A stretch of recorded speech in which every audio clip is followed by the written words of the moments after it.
Hello friends, today we are going to discuss the business law 2 paper जो कि BCom semester second के लिए relevant है। पहले भी मैं बिजनेस लॉ पार्ट 2 का जो पेपर एक शेयर कर चुकी हूँ। तो क्योंकि जितने ज़्यादा हम पेपर देखते हैं उनसे हमें पता चल जाता है कि क्वेश्चन किस तरह से रिपीट होते हैं और किस तरह से क्वेश्चन आते हैं। तो इसीलिए बिजनेस लॉ 2 के अंदर जो दूसरा पेपर मैं आप लोगों के साथ शेयर कर रही हूँ, तो आपको आइडिया हो जाएगा कौन से क्वेश्चन रिपीट हो रहे हैं और किस तरह के क्वेश्चंस आते हैं। तो सेक्शन ए के अंदर है 4 क्वेश्चन, जिसमें से आपको करने हैं 2 question. How bill of exchange is different from promissory note? What do you mean by holder in due course? How he is different from holder of the negotiable instrument? ये question हर बार आता ही आता है।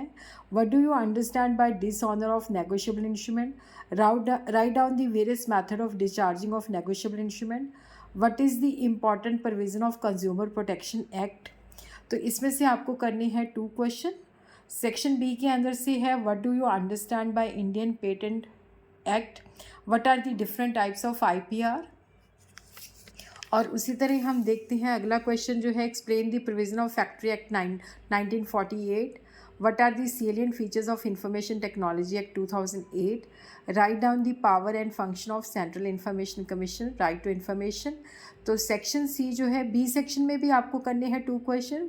Section C जो है इसके अंदर अब जो पैटर्न है, ये पहले 30 मार्क्स का आता था, अब ये 22 मार्क्स का आएगा। 11 पार्ट्स करने हैं।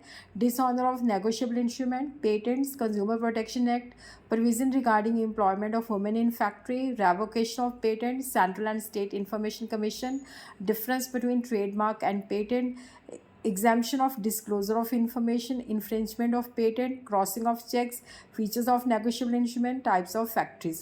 उसी तरह यहाँ पे जो पंजाबी मीडियम के बच्चे हैं वो भी देख सकते हैं कि किस तरह से क्वेश्चंस आते हैं, मतलब किस तरह की लैंग्वेज पंजाबी के पेपर के अंदर यूज़ की जाती है जो बिज़नेस लॉ पंजाबी में आता है। तो ये शॉर्ट क्वेश्चन जल्दी से नोट कर लीजिए।